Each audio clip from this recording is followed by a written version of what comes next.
Hi, welcome to HardReset.Info channel, dear viewers. In front of me Motorola One 5G device, and now I can show you how to record calls on this phone.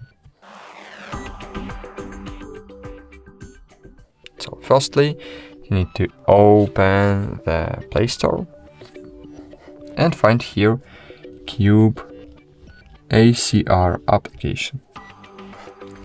Click install and wait a while.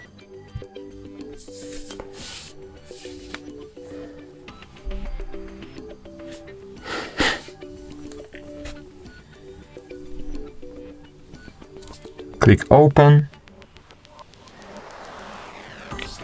Next, grant permissions while using allow. Enable app connector. And now find here QPCR app connector. Click on this button. Click allow. OK, go it. Allow. No thanks. OK, go it. Great. And now click phone, and now all your calls will be recorded automatically.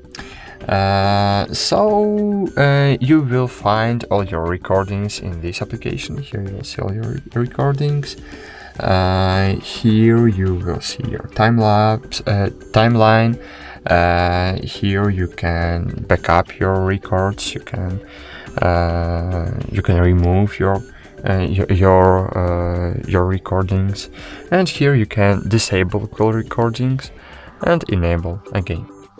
So that's it. Thanks for watching. Like this video, subscribe to our channel, and bye. See you.